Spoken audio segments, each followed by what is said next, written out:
Hi guys, welcome back. Today I wanted to share a case with you that hasn't actually been decided yet.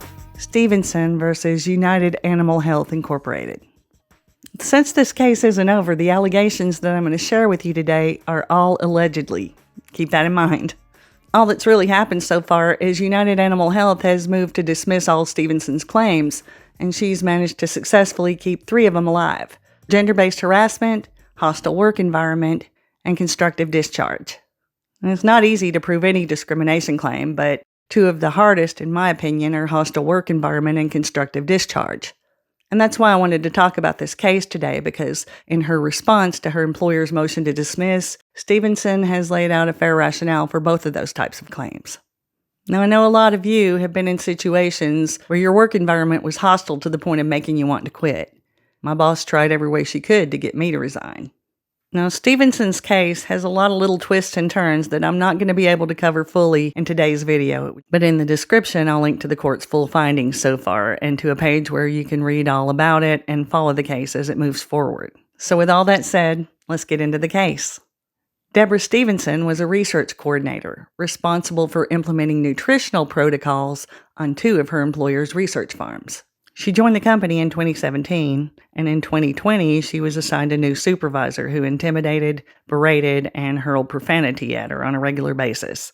Most of her coworkers were male, and none of them were treated that way. Stevenson went to her second-tier supervisor at the time, and after a meeting, things got a little better for a while. But by the next year, things were worse than ever. By the middle of 2021, her boss was openly calling her a bitch to her face on a regular basis, and behind her back, he was complaining to her coworkers about her constant bitching. By 2022, Stevenson alleged that her normal day started with her supervisor overtly excluding her from team activities and making some sort of remark about her bitchiness. He let the men take longer lunch breaks, and he routinely assigned the hardest task to Stevenson and 1 other woman. He frequently told jokes that were demeaning and hostile to women, and openly encouraged his male employees to join in. And he also let those men get by with treating the women badly. For example, when a member of the support staff refused to deliver packages to Stevenson because he felt she was a known fornicator, her boss let that slide. Stevenson went to HR and requested a lateral transfer to help her escape the hostile work environment she was in. And HR expressed concern for her health because stress, but they denied her request for transfer. Even though HR never did anything to help her, Stevenson kept them in the loop. But after 2 years of nearly constant abuse and HR doing nothing about it except expressing some empty concerns, Stevenson had finally had enough. So in June of 2022, Stevenson let HR know that as soon as she got back from a vacation that she'd had scheduled for quite a while, she'd be giving her 2 weeks' notice. Later that same day, HR paid a visit to her workplace. They strongly suggested that she go on leave immediately or risk getting fired before she got back from her vacation. Stevenson filed a complaint with EEOC, got a right to sue letter fairly quickly, and filed suit in federal court in the Southern District of Indiana. Right away, her employer moved to dismiss all her claims, citing failure to state an actionable claim. The court actually did dismiss a few of Stevenson's claims. The rationale for those dismissals is actually worth checking out.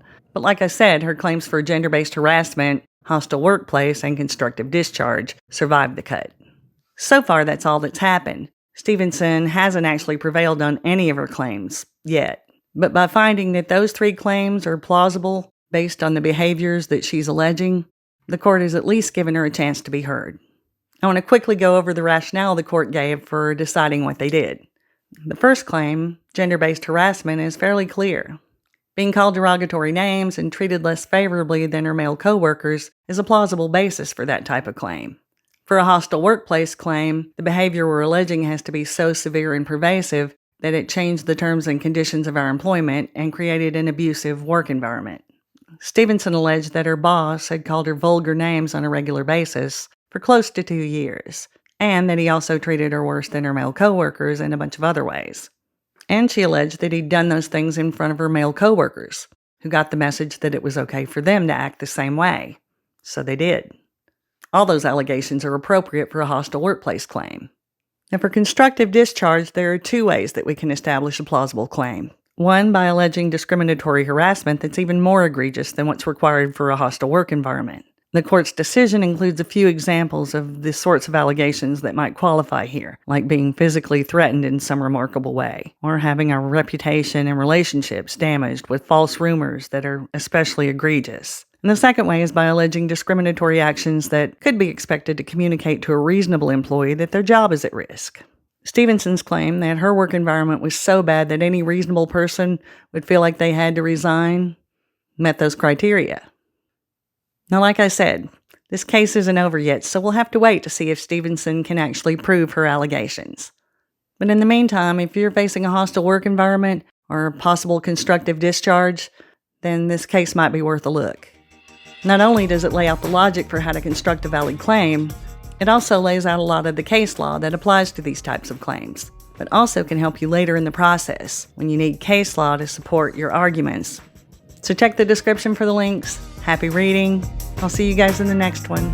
Well then, take care and hang in. Fight smart.